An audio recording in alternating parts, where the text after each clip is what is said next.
In this system, drinking after work isn't just encouraged, it's seen as a vital extension of company life, as it strengthens the bonds between colleagues and reinforces a feeling of belonging and loyalty. Within this kind of environment, Partner emphasizes that participation is mandatory if one is interested in one's career and wants to get along with the group. Bro, I'm with that. Shit, if I was working in 9 to 5 and you're like, listen, man, you want to get ahead of this company? You better fucking drink. He was like, okay, I can play ball.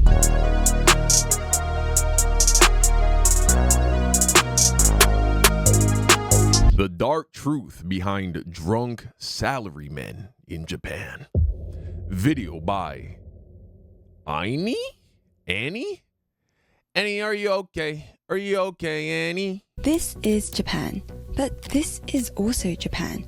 What is happening here? You're witnessing the aftermath of Japan's nomikai culture. Oh, the word faded. nomikai is formed from the word nomi, to drink, and kai, session. Put together, it means drinking party, and it's core to Japanese culture. Shit sounds lit. But nomikai culture has a dark side, and these problematic parts have recently come under fire. To understand why, we need to first know what even goes on at a nomikai. Like seriously, what is happening to Japanese salarymen to come out looking like this? Well, we're about to find out. Welcome to Bro, when's the last time you saw a fat Japanese woman? Just something I've noticed. Asian women in general, they very slender. You know, I'm married to one. Half one. She's half Mexican. So, you know, we also eat a lot of tacos, I guess. the other side of the workday. You know, it's crazy. My wife, she low-key looks a little more Asian than she does Mexican, but she is way more Mexican than she is Asian in like her soul. You get the best of both worlds, really. Like many things in Japan, traditional nomikai come with a set of rules. First, in traditional workplaces, if you receive an invite, you really should say yes. And I'll explain why later. The colleague who just invited you is called a kanji. They're the organizer who will call up the izakaya, the pub, to make the booking and rally all the participants, just like how they did with you. Next, everyone arrives at the izakaya, but you can't just sit wherever you want. Traditionally, there are assigned seats based on hierarchy. The best seat is called the kamiza, positioned furthest from the door and reserved for the most senior person in the room. The worst seat, called the shimoza, is usually closest to the door, and junior staff members or newcomers will be seated there. This is because historically, the position closest to the entrance was most vulnerable to enemy attacks. Once everyone is seated, we can get the drinks. Oh, shit. So one thing I've noticed about Japanese culture is that they respect age a lot. It's like the opposite of here in America. Here in America, the older you get, it's like the fucking more just useless you are to society. And that's not true. If you take a look at who runs this country, the wealthiest people, the most powerful people, the older you get, the more wealthy and the more powerful you get. That's just a fact. And the smarter and the wiser you get. So aging is supposed to be seen as like an honor. It's like, oh, wow, you made it that far. And in Japan, clearly that's the attitude they have. Over in America, though, it's like the younger you are, the better. Even though statistically, the dumber, the weaker, the less power, the less influence, you know what I'm saying, the more broke you are. Interesting things, man. Interesting things. Different cultures. Started. Common courtesy is to order something that can be served first, like beer, because everyone only starts to drink once all the drinks have been served. After a short toast, usually from the most senior person, the kanpai or cheers comes out, and so begins the drinks. Throughout the night, the kohais or juniors must keep an eye on how full everyone's glasses are. Once they are empty or near empty, the kohais should read the room and proactively top up drinks for their seniors or senpai. So, as the night progresses, you start to feel the alcohol, but your glass... They top me up, young blood. If you were in Japan at one of these drinking parties, you don't even touch the bottle. youngins gotta keep your glass full. Keeps getting filled up, and it's really hard to say no. As Finnish researcher Juha Partinen writes, refusing an offer to drink is bad manners, requiring profuse apologies if one really feels it necessary to do so. As such, sometimes it's easier to employ more subtle strategies. Rather than bluntly voicing out a no, anthropologist Harumi Beppu in his 1974 paper describes one such way. If a guest has had enough sake and wants to accept only out of politeness just a little more but not a full cup, then before the cup is full, he must move the cup higher and higher to prevent pouring of more sake, whilst mumbling something to the effect that it is enough. A good Japanese host is not one who necessarily respects the other's wishes. He is more concerned with forcing his hospitality upon the guest. He is thus prepared for the contingency of the guest attempting to refuse the offer by raising the cup. Bro, this is Asian culture just in general, bro. I feel like I have a good amount of experience. For the average black man, I have had a good amount of experience with Asian cultures. My best friend growing up, he was half Chinese, half Indian. Shout out to you, Jeremy, if you ever see this. We haven't spoken in a while.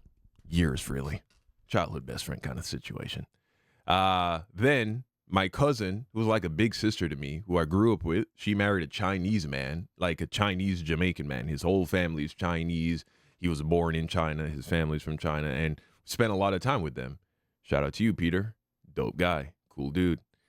And then I married a half Korean woman, and once a year we go and visit her family. And this is perfectly articulating what it's like, bro. I mean, I've just completely given up on going over to like my Korean in-laws' house and expecting that I can decide how much food I'm going to eat.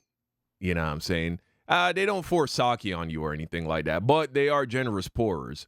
But for sure, the Korean grandma, bro, I got to eat a whole pot of white rice. I'll be so full. And she's like, oh, here's some more, bro. I'm like, no, I'm good. And she's like, I'll have some more. I'm like, okay, I'll have some more. And then I don't eat for like 2 days when I come back home. The moment he senses this defense strategy of the guest, he counteracts by holding the bottle higher and higher, raising the bottle at precisely the same speed as the guest raises the cup, so that he can keep on pouring sake. To do this, and to do it without spilling a drop, especially after both parties are intoxicated, is no easy feat. Who knew drinking could have so many strategies involved? This just goes to show how hard it is to turn down a drink even when you've had enough. Excessive drinking and nomikai has been linked to serious health bro, it's slumped. issues, including liver disease, cardiovascular problems, and alcohol dependence. Damn. Beyond physical health, these after-work gatherings can strain family and social relationships, as employees often spend long hours with colleagues instead of being at home. Wow. These are just some of the well-documented consequences of this Dang, tradition. they get lit in Japan. Shit. And keep in mind, a lot of the employees they're drinking don't have a choice. So why exactly do Japanese people have to go? To answer this question, we have to go back in time and understand first. Oh, so you gotta go. This is not optional. Alcohol's significance in Japan. Alcohol has long been woven into the fabric of Japanese culture. In the history of the Kingdom of Wei, the earliest known Chinese text to reference Japan, Japanese people were described as being fond of liquor. Sake, Japan's most iconic liquor, is believed to have been first brewed over 2,000 years ago, around the same time rice cultivation began in the region. Sake quickly became the drink of choice and took on deep spiritual significance. In religious ceremonies, it was first offered to gods before being shared among people, symbolizing a sacred bond between the divine and the mortal. During Japan's feudal era, alcohol consumption was marked by class divisions. Aristocrats enjoyed refined sake in elegant settings, while commoners restrained by poverty brewed their own and reserved it for festivals or special village occasions. Okay. These consumption habits would all change though with the industrialization of Japan during the Meiji period. The rise of large-scale breweries made alcohol widely accessible in Japan, and so alcohol became not just a ritual brought out for celebrations, but a routine. With greater urbanization, rural gatherings became less of a thing, but its spirit lives on in modern-day Japan through company drinks. Whether it's celebrating the end of a year, the end of a quarter, or just getting through another week, drinking has remained a key way for Japanese people to connect. Speaking of connection, 지금 한국에서요. So if I wanted to connect with data here, 어떻게 해야 할까요? Well, UBG has us covered. Now that we have a sense of alcohol's significance to Japan, we can start to unpack why nomikai culture is so prevalent. And that comes down to both internal and external factors. First, let's take a look at internal factors, what you want and what people want from you. I mentioned before that it's hard to reject a nomikai invite, and that's because in Japan, drinking is not just about the alcohol, it's about building relationships. That's because Japan's society is quite reserved. There are a lot of unspoken rules about what you should and shouldn't say. I actually have another video deep diving into what these rules are, so you can check that out later. But for now, just know, in Japan, people don't always say what they think, because speaking too bluntly will come across as being rude, which is socially inappropriate. This means people hold back on their opinions. It's like, oh, we gotta go get drunk so I can tell you how I really feel.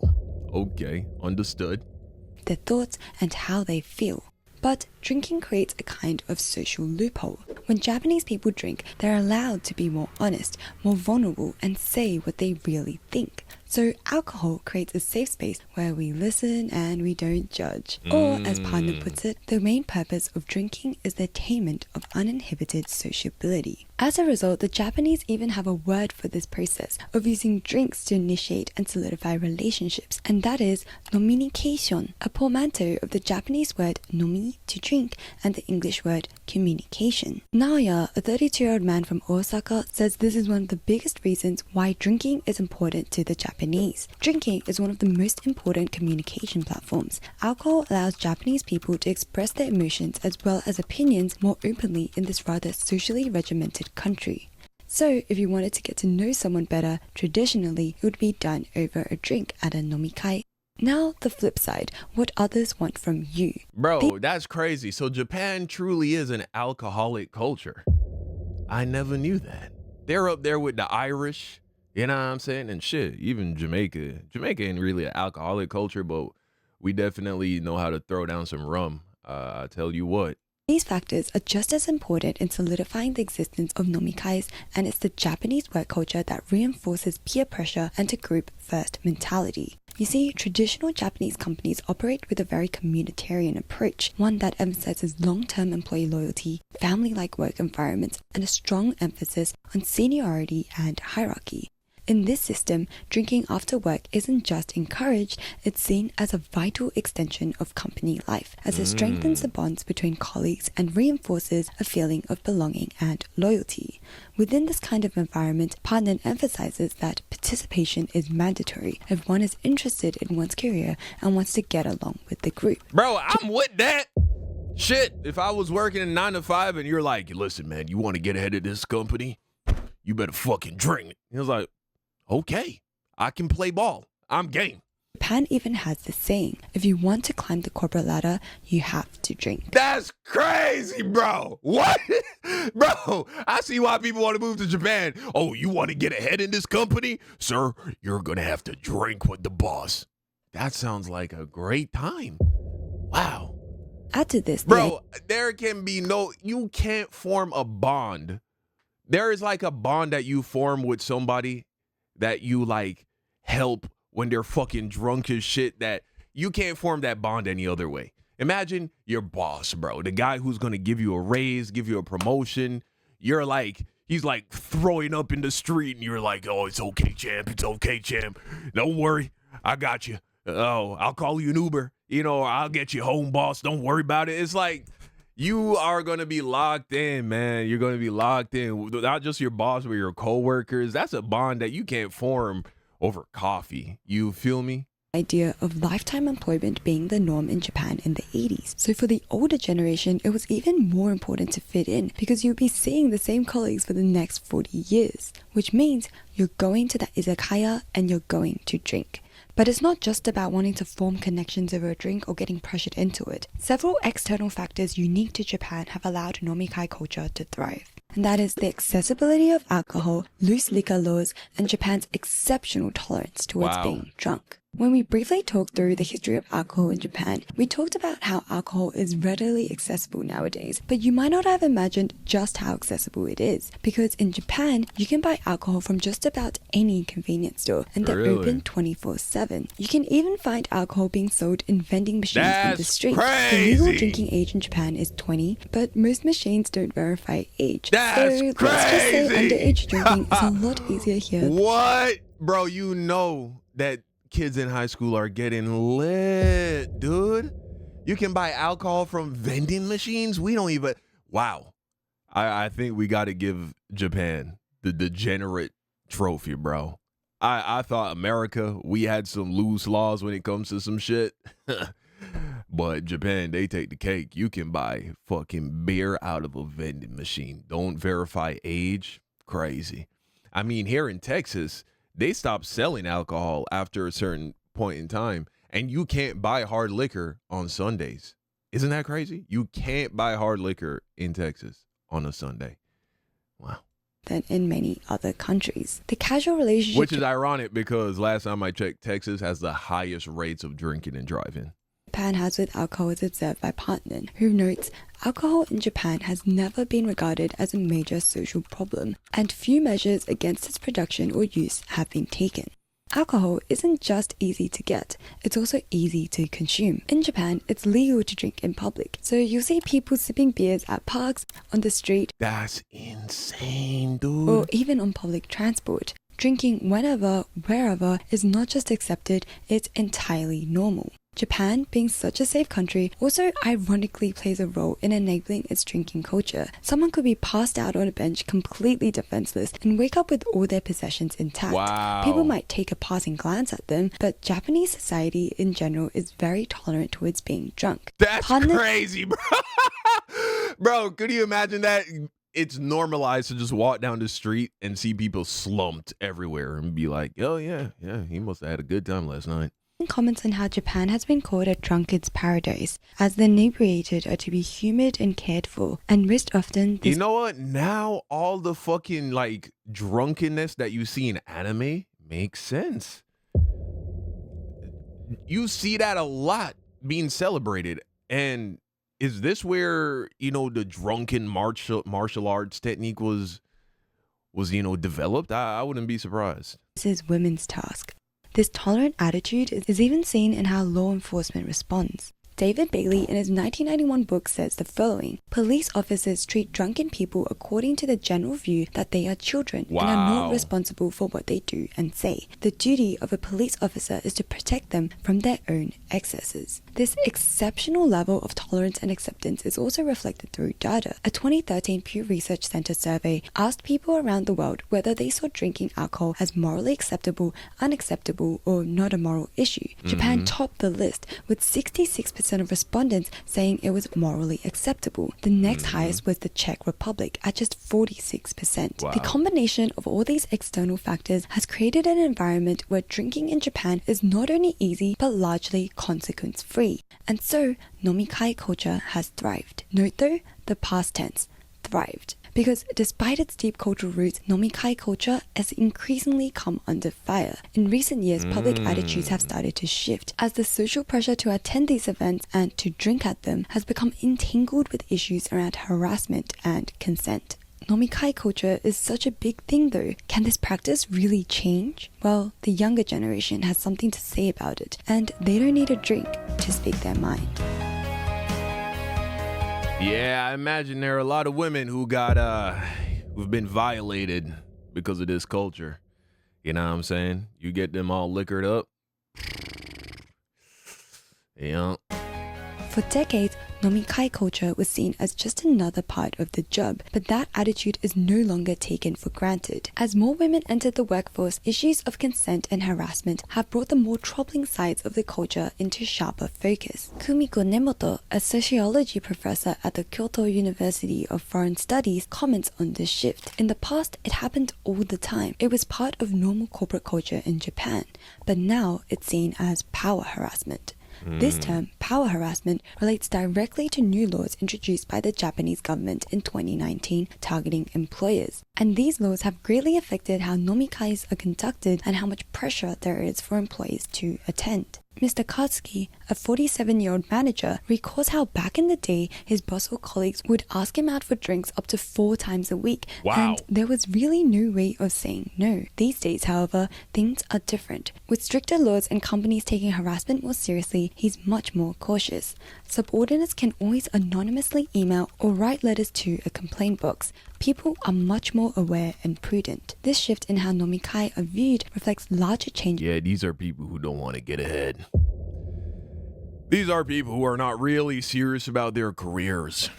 What are you, a pussy? You don't want to go drinking 4 times a week during the work week, huh? In Japanese society. What, you're worried about a hangover? Huh?